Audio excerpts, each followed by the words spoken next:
Well, thank you for coming. I'm glad to see that there are some people in Moscow who are not ill. It's my impression that at least half the city is ill. And if this is true, it suggests that there is something very significant about the way of life that's incompatible with human well-being.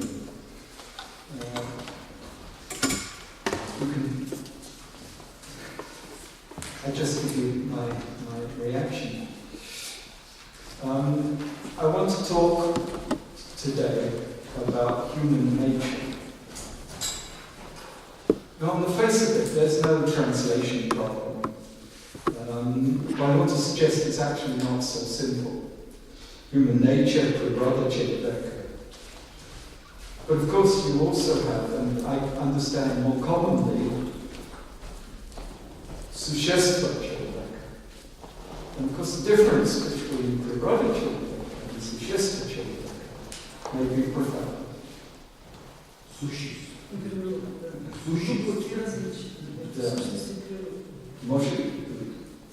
And this is what I want to explore. Now, the phrase human nature in English is extremely common. It's used by ordinary people all the time. And this has been so really since the medieval period, as I understand it. And I give you an example, a very well-known example in English literature of the use of the term human nature from the Pickwick Papers of Dickens. I understand that Pickwick is very well-known, loved in Russia. And you will recall at the beginning of the Pickwick Papers where the hero of the story, Mr. Pickwick, is introduced. He's introduced as the founder of a club, a group of people, a society, which intends to gather authenticated accounts of their journeys and investigations and of their observations of character and manners. It's an observation society for observing ordinary human life. And they hope their society will benefit the human race. But at the beginning, Mr. Pickwick meets a stranger, a man who helps him in difficult circumstances. And this stranger says to Mr. Pickwick, being friendly, "A philosopher, sir." And Mr. Pickwick answers, "An observer of human nature, sir," said Mr. Pickwick. And the stranger says, "Ah, so am I. Most people are when they've little to do." That is, observing human nature is what the person who doesn't have to work does. And Mr. Pickwick, of course, does not have to work. It's very important to note the materialist base of Mr. Pickwick's goodness is an income which is not earned. In ordinary speech, people often use the phrase human nature to indicate something that you can't change. People use the phrase like, you can't change human nature. And they say about somebody does something, like a child misbehaves, a child breaks something. They say, it's just human nature. And in particular, people use the phrase, it's just human nature, in response to aggression. When people want to say, well, why does fighting go on? Well, it's human nature. Whatever we do, people are still aggressive. And that kind of view of human nature has been reinforced by a number of famous scientists, of whom Konrad Lorenz, the Austrian ethologist.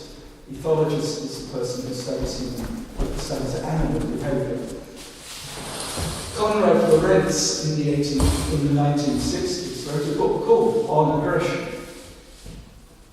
And there he said that aggression is an instinct like any other. Aggression is an instinct like any other. That is, it's part of our nature, our human nature, to be aggressive.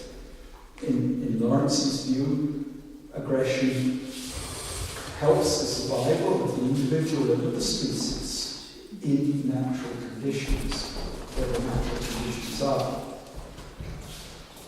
Now, this is the common usage, and by mentioning Lawrence, I want to suggest that in common understanding is often associated with the biological view of what you can't change about what humans do. And of course, what you can't change and people wish you could change are things like aggression. And behind that is the implication that aggression and war will continue. Now, the usage of the word human nature is in fact very complicated, and particularly because of the word nature, which I'm going to talk about in a minute. But let me just note firstly that human nature is complicated for three main reasons. Firstly, human nature can refer either to the physical or biological nature, like in Lawrence, or it can refer to any character or quality that something has. So it's perfectly normal English to talk about something having a spiritual nature. At the same time, other people use about physical or biological nature. And so you have to question, what is human nature? Is it spiritual? Is it biological? And this division between reference to physical nature or to spiritual nature is, I think, reflected in the possibility of two Russian translations. Природа человека или существо человека. That the second allows for a more spiritual understanding of the nature of the person than природа человека. If you disagree with me, say so. This is my understanding. No, so there's this first ambiguity, human nature. Does it refer specifically to something that's physical or biological? Or is it an open-ended question? What is human nature? Does it include spiritual, historical, transcendental, rational components as well as biological components?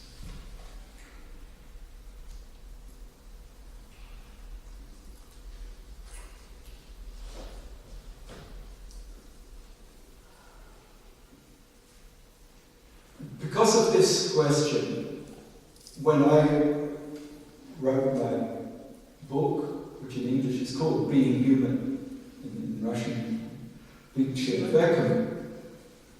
I didn't give the title of my book Human Nature, because I wished to distance what I said from common assumptions about what human nature is, which is biological. Not necessarily, but in current speech, people think if you talk about human nature, you're talking about biology. And my book is, of course, a book about precisely why there are limits to a biological understanding of human nature. And so I don't call the book On Human Nature, I call it On Being Human. This is, whether or not English people understand this is another matter, but I'm explaining my thinking about the choice of words. Now, the second difficulty about human nature is that it can refer to something that is said to be universal, all people have, or it can refer to the particular natures of groups or even individuals. Is human nature something that all people have, or is human nature can be used to describe the characteristics of particular groups? The human nature of women, for example.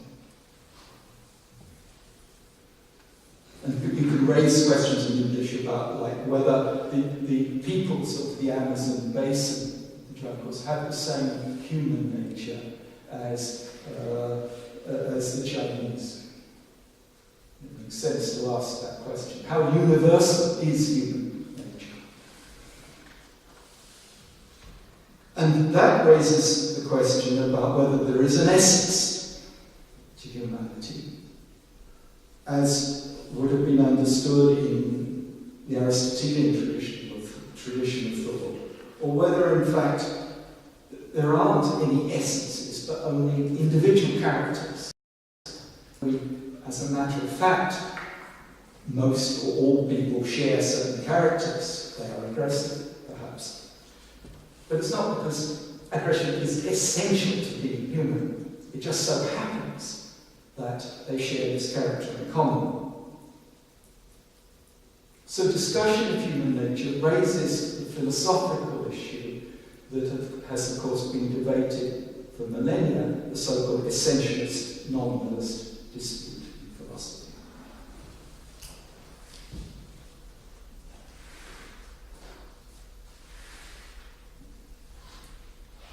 But modern English usage tends to be essentialist in the sense that it treats something about human nature as biological, as given by evolution, and hence shared by all people. That's an essentialist theory. Though evolutionary theory itself is a nominalist oriented theory, in that it is a theory about the change of nature over time. There is no essence, but only processes which are enacted in individuals. No. These are complicated questions. I'm trying to orientate the phrase in relation to these questions. Now, the third complexity in references to human nature is that it is, of course, descriptive.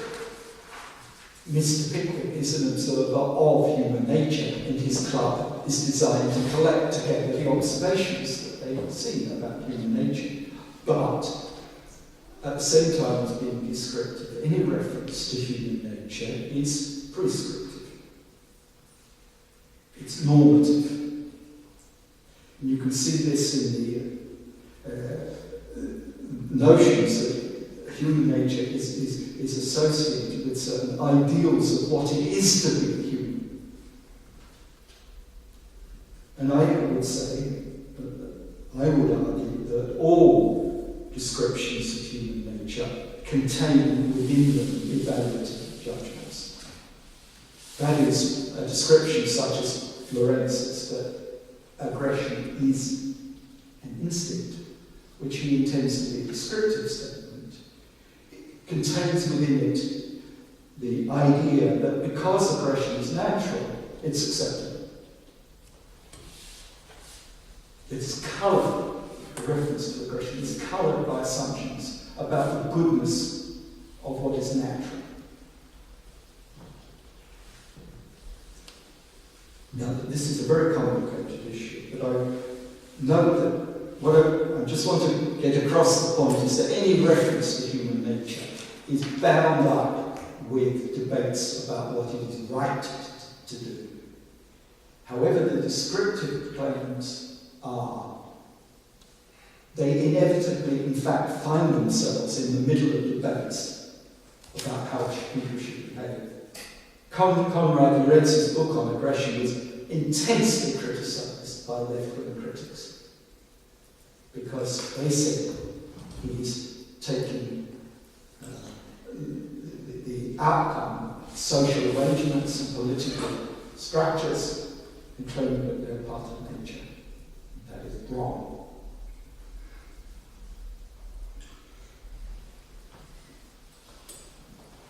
So whatever you think about descriptions of human nature, as a matter of fact, they are always bound up with often highly emotional debates about what is natural to man. The question of what is natural is not an empirical question. Though it's expressed in empirical terms, the rhetoric is very often highly empirical.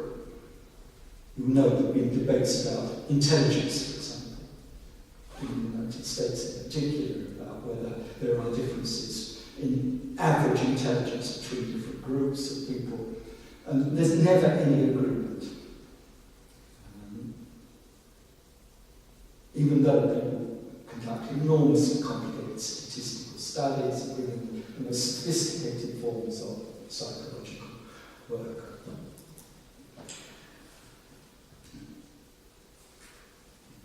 Let me give another illustration of how this works. A follower of John Stuart Mill in the 19th century, a man called John Morley, who was a very influential liberal political literary figure in Victorian period, late Victorian period. He said the following. He said, human nature, happily for us, human nature, happily for us, ever presses against this system or that. Human nature opposes systems.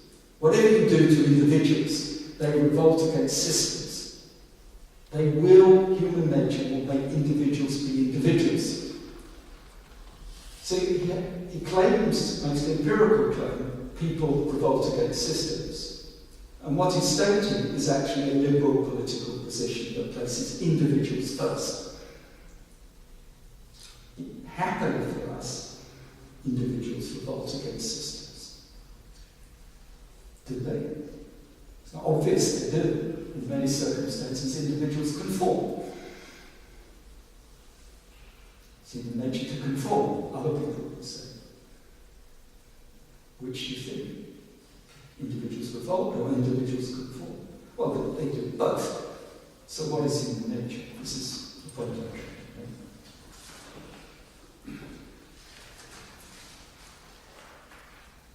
make.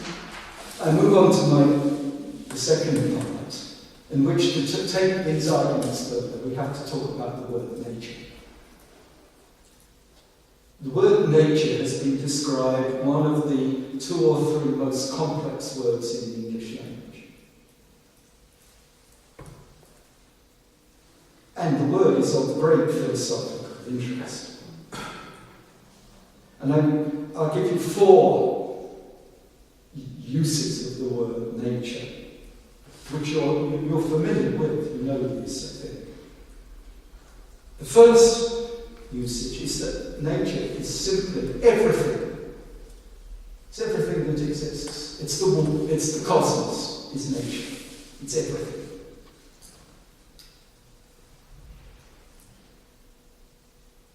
And in this sense, humans are by definition part of nature. By existing, they are part of nature. And this use of this word in this way is perhaps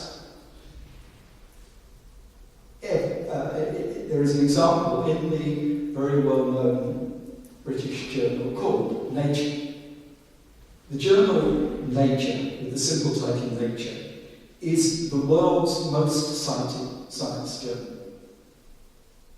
The world's most cited science journal.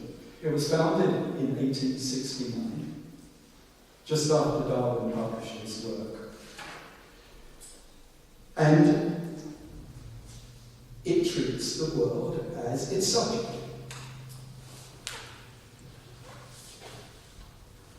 And it was associated with the movement in the late 19th century called naturalism, which continues, and many modern scientists would describe themselves philosophically as naturalists. People who believe that everything that there is and that it is possible to know can be understood by science, including morality, aesthetics, religious experience. These are all possible subjects for science. And the scientific approach to these subjects is called a naturalistic approach. And the journal Nature published such material. And similarly, in this usage, we refer to the laws of nature. The laws that apply in all aspects of what exists. The laws of nature.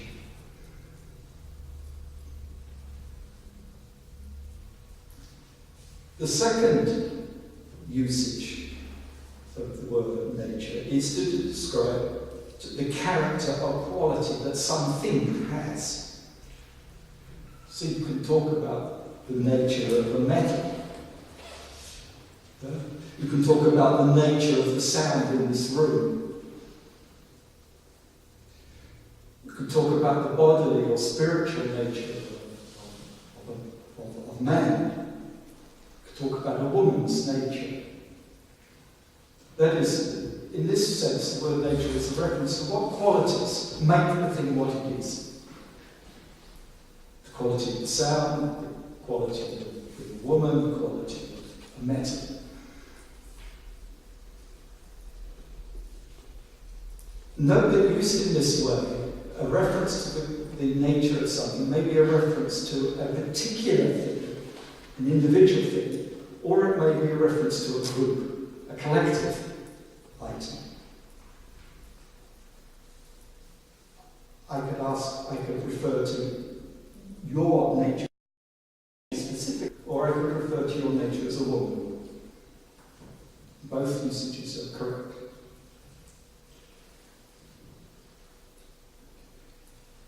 And of course, this then leads into the debate about human nature. How extensive are the natures that individuals have? How widely are they in fact shared? And do collectives have a common nature? And note how debates about whether collectives have common natures has been at the heart, and remains at the heart, of much politics.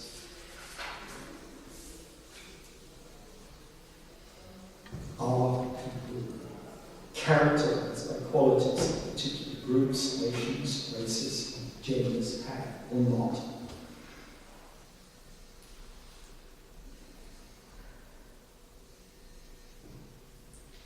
And here again I would say that a lot of the debate is empirical. We look at people and try to describe the differences, what qualities, what nature they have. But once again, we find that always the descriptions which characterize people by particular qualities, or characterize groups by particular qualities, don't remain descriptive. They always contain some kind of judgment about what is better or not.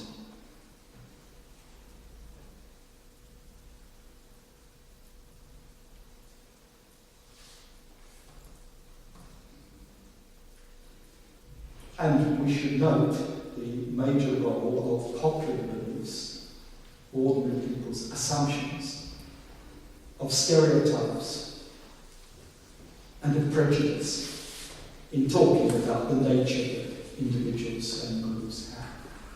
Very obviously enormous social and political importance.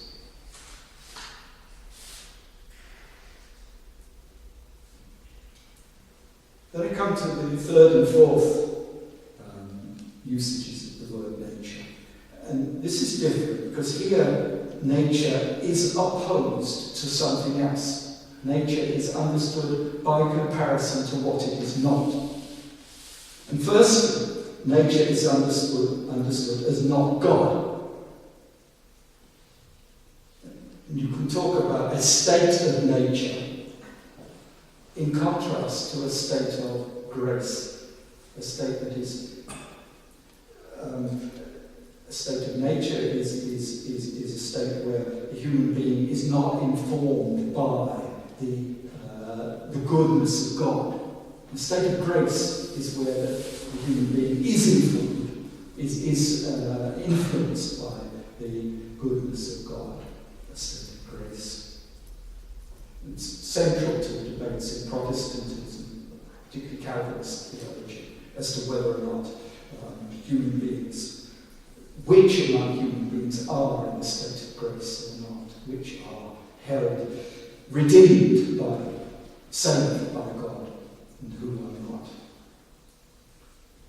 But the point here about the use of the word nature is that it's contrast to God, to the spiritual, to the transcendental dimension.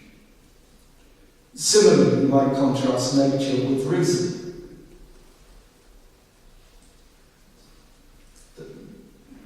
In an his tradition, reason might be, the word reason might be used as in opposition to the word nature. The reason overcomes nature. Or the soul might overcome the passions of nature. They're in opposition.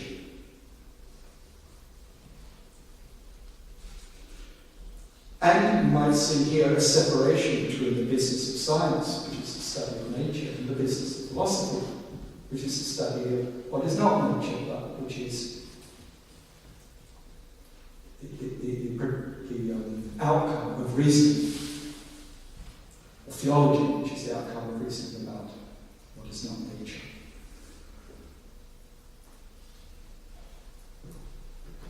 And there is a division you can see between, for example, physical anthropology, which is about the material nature of the human body,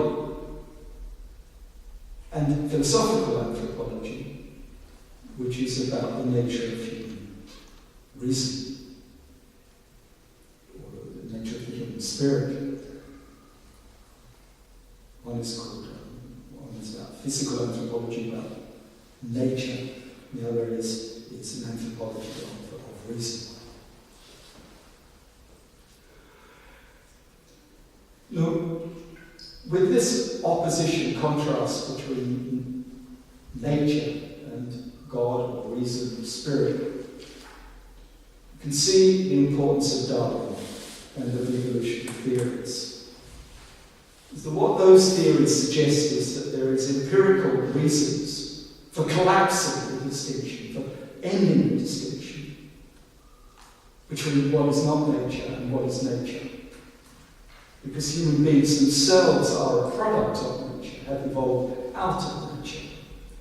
It suggests that everything that human beings do, think, or act upon is a part of nature. So Darwin's great impact is to question long-standing assumptions about the possibility of separating nature from something else. And this importance of Darwin is emphasized by the fourth usage of the word nature, which is nature, which opposes nature as opposed to man, or nature as opposed to civilization, or nature opposed to culture.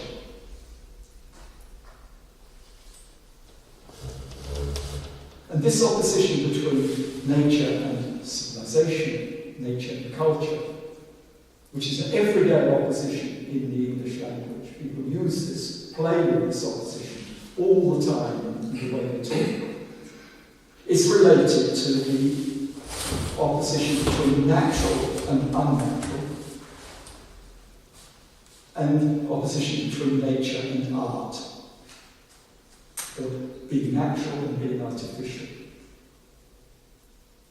And these opposites, nature, culture, natural, unnatural, nature, art, are the terms in which people debate the nature of the culture in which they live and where it's going. They are the terms for debating everyday cultural and political life. Let me illustrate. It's very interesting, I think, that there's been something of a reversal for the people in the ancient world, for the Greeks.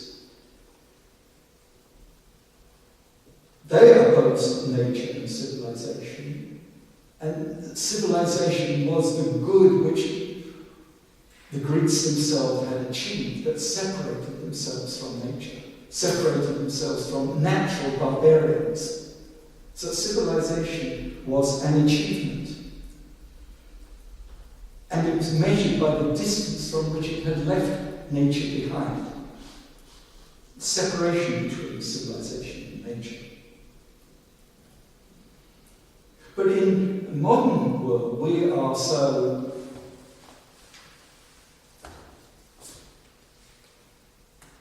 I'm going to use the word disabused, so there's been so much criticism of what civilization has achieved, that for many people, the opposition nature-civilization is reversed for the Greeks. People want to go back to nature. And the phrase back to nature, since the late 18th century, since the beginnings of industrialization, and particularly following the calamities of the 20th century, has become a standard part of English, that we have to somehow find our roots, go back to the way it was before we established modern culture and civilization. And this is a very strong theme within the ecological movement, for example, and within a lot of utopian thinking in the 19th and 20th century, of idealistic thinking. For example, in the hippie movement, a lot of that is associated with going back to nature.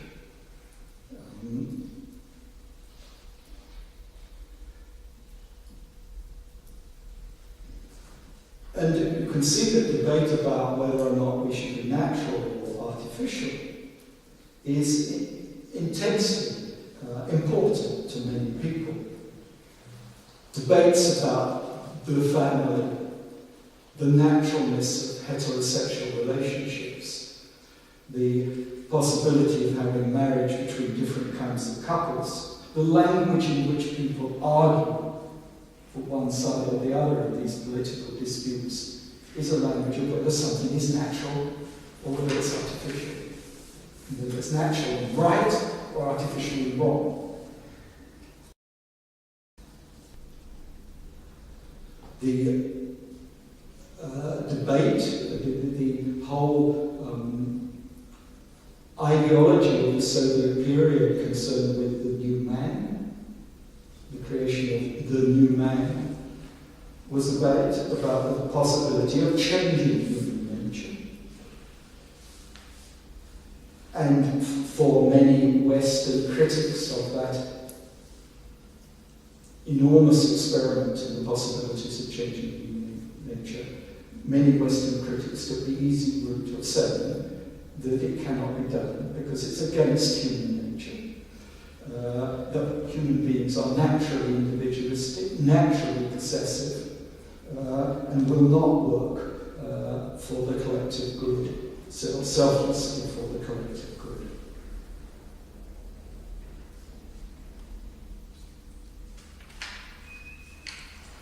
And these sort of classic source for modern discussions of the relationship between the state of nature and the state of culture and civilization is, of course, Rousseau in the 18th century. But he sets out many of the terms to debate about the relationship between civilization, what it does to human beings, and what human beings were like before they had civilization.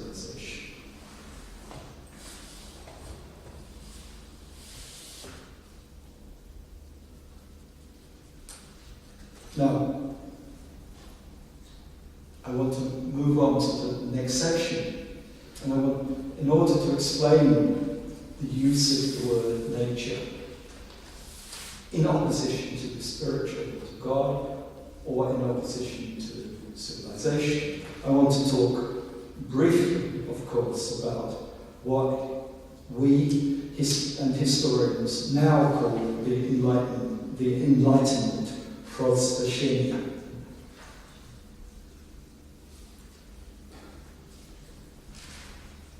And I want to conclude with some comments on the continuation of Enlightenment thinking in a phrase that is now often used in English with reference to the Enlightenment project. There's something about the modern world which perpetuates and continues what began in the 18th century in the period we call the Enlightenment Prozveshenia. The term, the Enlightenment, is a historian's term. It was not used in the 18th century, but used by later historians. Now, why do I talk about this period? It's very straightforward because the Enlightenment and the continuing Enlightenment project is a cultural, political movement to include human beings in nature. That is to break the border between God and man,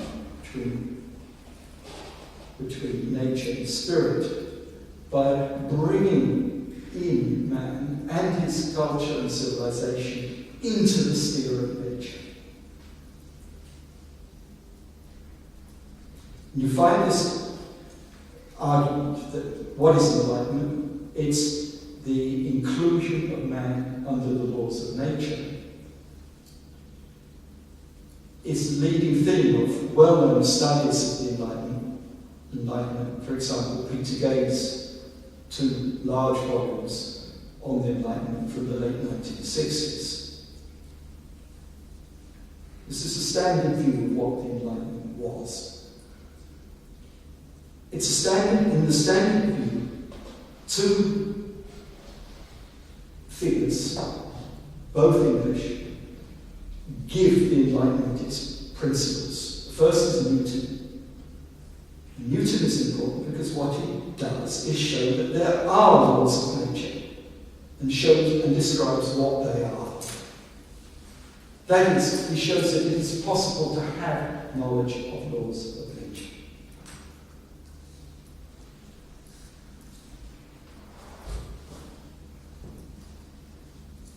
That humans have the capacity to know these laws. And what Locke then does,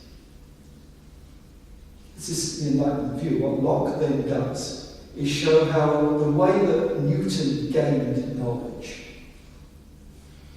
is a way of gaining knowledge that can be turned onto human beings themselves.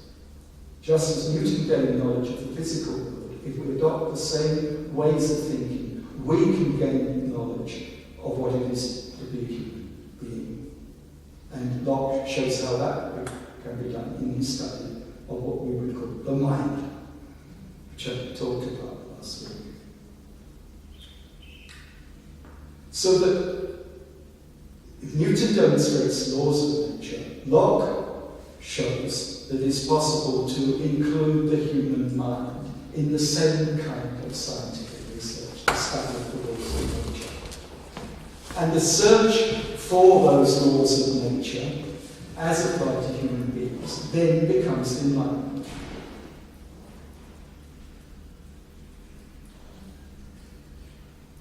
And that search is motivated by the belief that once we know laws of human nature, we are then in position to improve the human condition. Knowledge first, then action.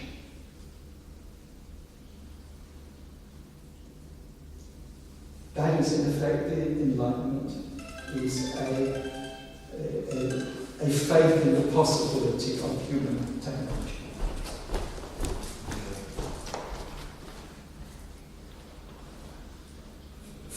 From the beginning, this whole way of thinking is directed towards improving the human condition. It's within a Baconian, Francis Bacon program of using knowledge for the improvement of human life. So I quote an example from a French abbé, which is a French teacher, in the 1720s, I think, Abbé de Mably, he said, "Let us study man as he is. Let us study man as he is, in order to teach him what he should be." This is a very interesting phrase. Let us study as he is, in order to teach him what he should be. With the one sentence, he moves from a claim about understanding what is into a claim about we will then know what we should do. And this contains within it the whole aporia, the whole problem of the Enlightenment project. The relationship between the facts, let's say what is, and the values, what we should be.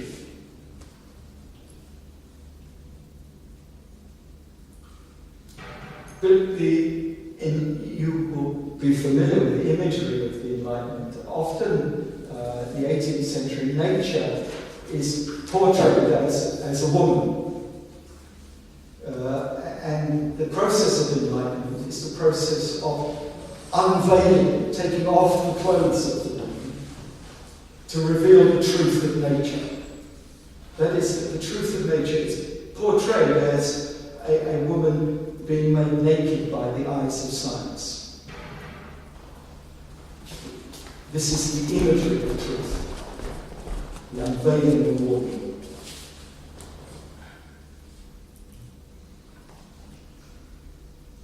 Another very important example of statement of enlightenment is at the very beginning of David Hume's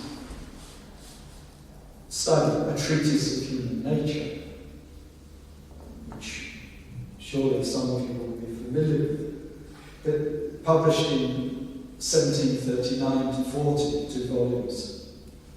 And I'll give you the full title of Hume's book. It's a treatise of human nature, being an attempt to introduce the experimental method of reasoning into moral subjects. On human nature, what's it about? It's about introducing the experimental method of reasoning, by which he means scientific ways of thinking, observation, not experimental in the sense of manipulating things, but experimental in the sense of observing them. Introduce the experimental method of reasoning into moral subjects. We need to study human nature so that we can then think scientifically about morals. That is, we can decide what to do.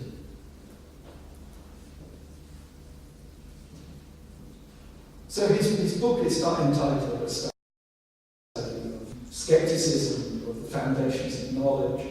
It's called A Treatise of Human Nature, because it's precisely through studying what we are, how we work, that we will learn how we should live better.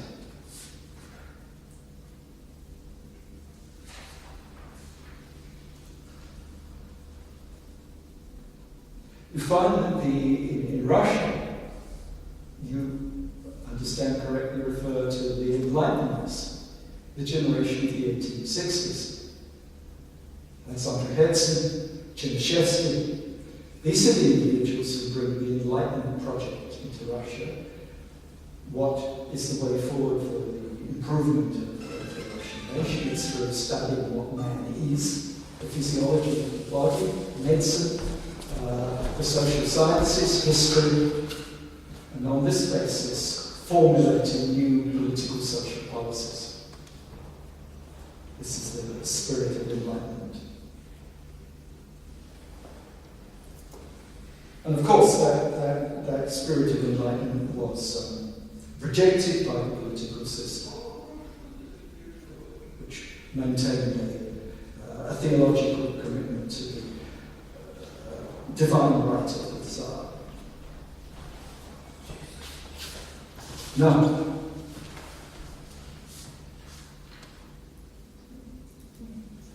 the large point I want to make about Hume's position, or Abbe de Meucler's position, is that if you wish to go from a study of what is in human nature to claims about how we should change human life,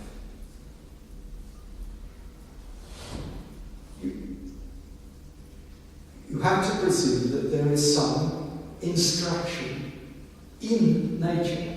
There is something that will tell us what to do. There's something about the nature, of the knowledge we gain about human nature, that will tell us what to do. You have to move from is to ought.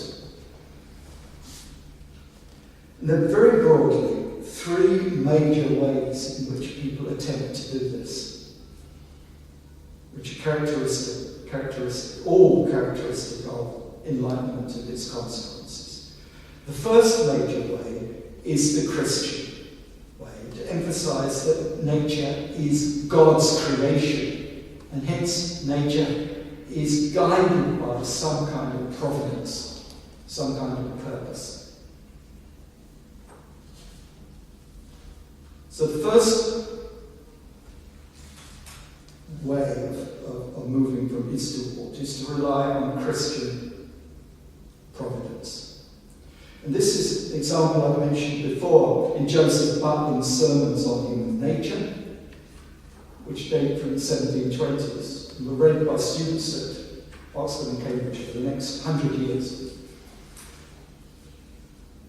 God has created in human nature a moral sense, a conscience. And hence, we must study what we are, we must study our moral sense, our conscience, in order to know what to do.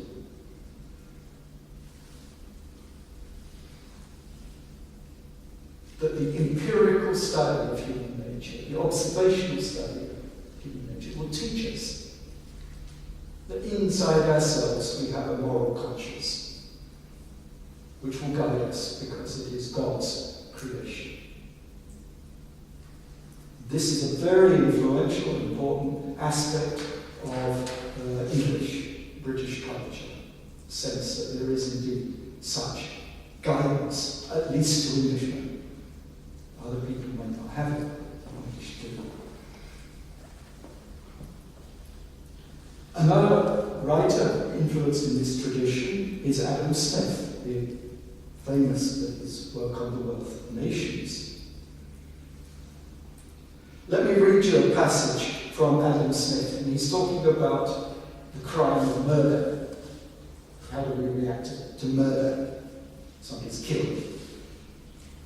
And Adam Smith writes, he says, and with regard to this most dreadful of all crimes, murder, nature has in this manner stamped upon the human heart an immediate, instinctive approval of the sacred and necessary law of retaliation, of revenge. That is, nature has stamped on the human heart an instinct to want revenge for murder. It's natural, and therefore revenge, hanging, capital punishment, is natural and right. And it's a sacred nature. That is, it's God-given. It's God has given us, made us the way we are. Similarly, when Adam Smith talks about virtue, what makes a virtuous person, a good person, he emphasizes sympathy. In human nature, there is a natural sympathy for others. We feel as others feel. And he says about sympathy, this character, which providence, that is God, providence undoubtedly intended to be the governing principle of human nature. God, providence, intends sympathy to be the governing principle of human nature. Adam Smith's very interesting in this area because he both sometimes refers nature to God and sometimes he doesn't. That is, he's at the transition from a way of thinking which attributes goodness to God and finds goodness not in God but in nature itself. He's a moment, I would say, of the secularization of British culture. It's a very interesting example. His language is often religious language, but it sometimes isn't.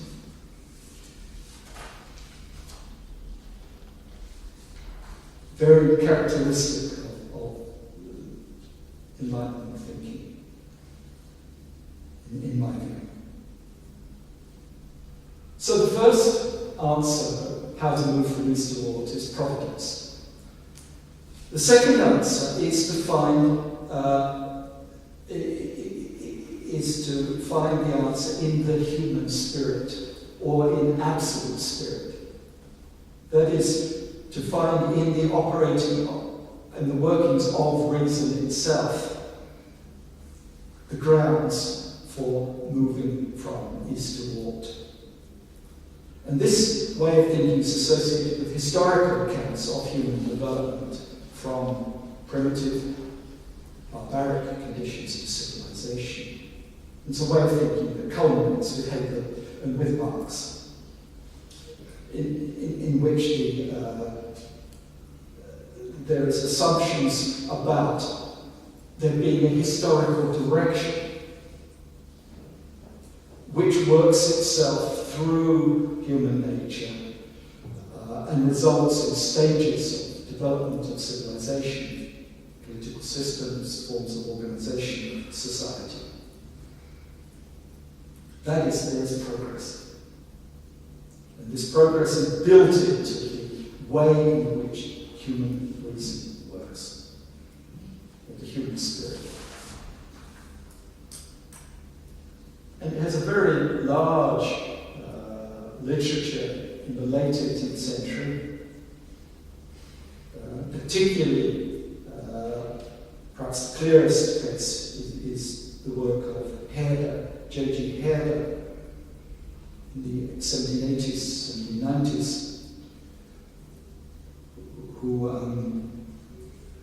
portrayed in a long study on the ideas of philosophy of history of mankind,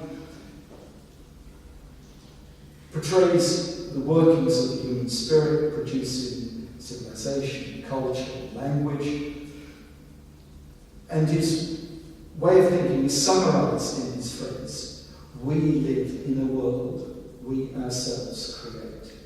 We live in a world we ourselves create. That it is given to the human spirit, it is its nature to progress. But it's a result of human activity, not a result of providence.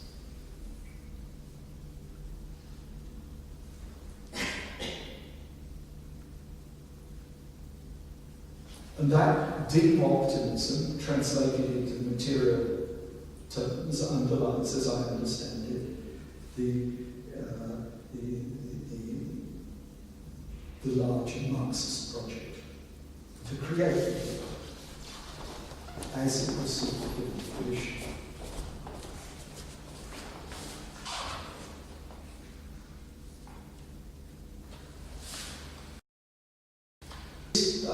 Tradition gave rise to the modern area of philosophy called philosophical anthropology. Writers from 18th century figures like Hegel through into the 20th century have tried to understand what it is in common about the human condition, which ensures progress in true values.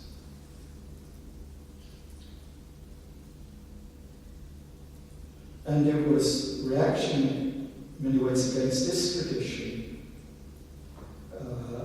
by Heidegger, which attempts to restore philosophy as he saw it to its true concern, not with the human spirit, not with some kind of metaphysical or elaborated view of what the human condition is, but to return to being itself.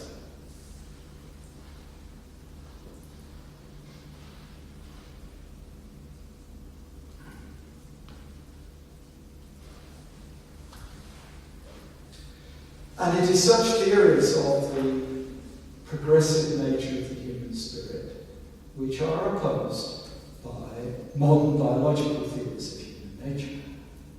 They are, in the present, the large-scale alternative to such theories.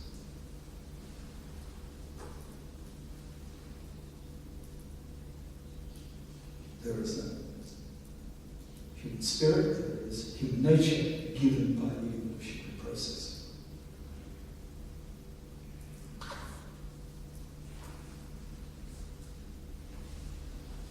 Then I move on to my third way of moving from this to ought. And this is the argument that the moral order is actually there in nature to be discovered empirically. The moral order is not given by God, it's not given in the human spirit, but it is there in nature. It is an empirical question to find out.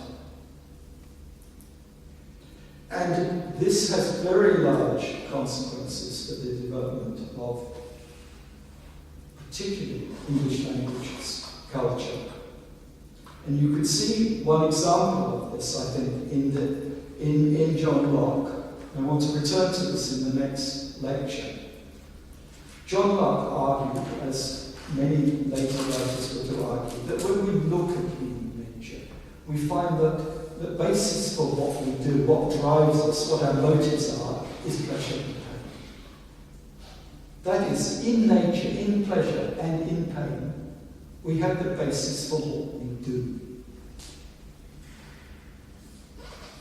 And hence, right action is action that is based upon what it is natural for us to do, to pursue pleasure and to avoid pain.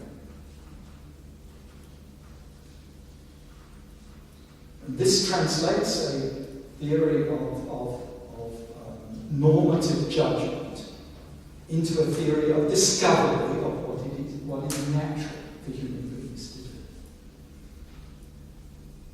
And hence, in the 18th century, people ask questions about what is the state of nature, what is natural for a human being. Questions about the state of nature become historical questions about what was it like for people before there was Christianity, before there was civilization. What made them do what they did before they were taught by modern culture, by modern religion, by priests, by czars, by capitalists, what to do. What did they naturally do? And if only we could discover what it was natural to do, then we would know what to do. We would escape from all the distorting effects, the corruption of lying priests, of vain czars, and of greedy capitalists. This is, of course, of fundamental importance for critical thinking since the 18th century. A turn to nature to find an alternative basis for judgment about what is right, in opposition to the established forms of judgment about what is right, given to us by customs, by tradition, by religion.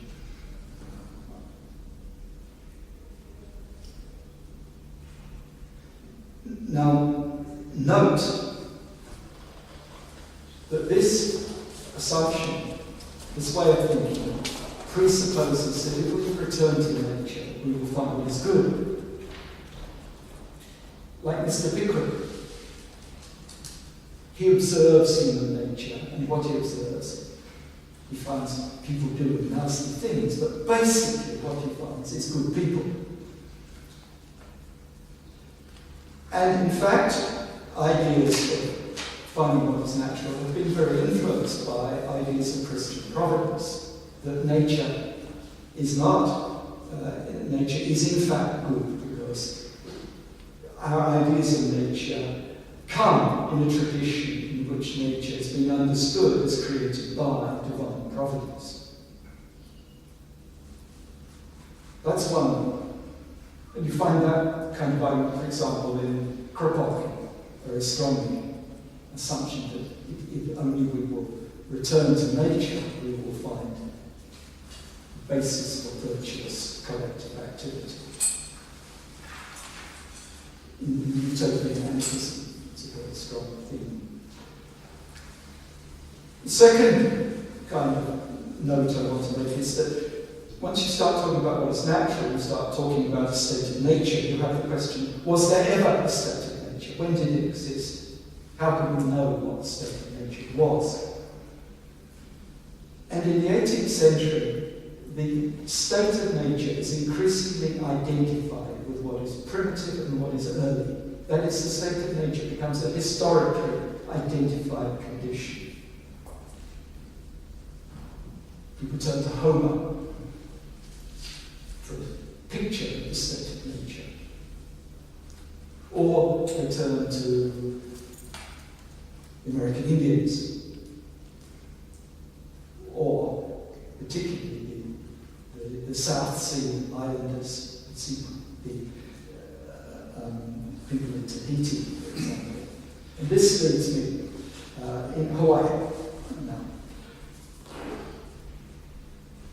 And this leads me to a third note, and that is, if you turn to what is natural as a guidance of what to do, what happens when you find in what is natural what is nasty? That is, what happens if nature is not good, but by conventional and traditional standards, bad? And this also was explored in the 18th century. The most attractive discussion of this question are in the wonderful writings of Denis Diderot. For example, in his supplement to the Voyage of Bougainville, which was written in the 1770s but not publishable for another 20 years, Diderot imagined life in Hawaii for the native peoples of Hawaii. You have to remember, Bougainville was a French explorer who visited the newly discovered islands of Tahiti in the mid-18th century. And Diderot, in his playful way, imagines conversation between a native of Tahiti and a ship's captain, maybe a repressed Catholic, or a repressed Captain Cook, a repressed Protestant. And the native says, they're talking about sex, and the native says, "What are you ashamed of? Are you doing wrong when you yield to the noblest urge of your nature?" That is, you want sex. "Are you doing wrong? Man, show yourself openly if you are attractive. Woman, if this man pleases you, then welcome his advances with the same honesty." That is, if you're going to be natural. What does it mean for the customs of sexual repression behavior within European civilization? And the travel to the Pacific gives Diderot the rhetoric with which to turn on his own society and ask questions about learning from nature. Maybe if we learn from nature, we learn to be sexually open, which is not exactly what the Abigail or other teachers teach you. And this form of argument is then taken to its extreme immediately at the end of the 18th century in the writings of the Marquis de Sade. Marquis de Sade turns to the natural physiology of human nature, and in that natural physiology finds cruelty to be natural. It is natural, he writes, for the baby to, when it's at the breast, it's natural for it to bite. It doesn't just suck, it bites. That is, the Marquis de Sade's importance is that he sees the logic of the Enlightenment argument of turning to nature. Because turning to nature, according to de Sade, shows that nature is cruel. But on a slightly less extreme view, turning to nature shows that being nasty is as natural as being nice.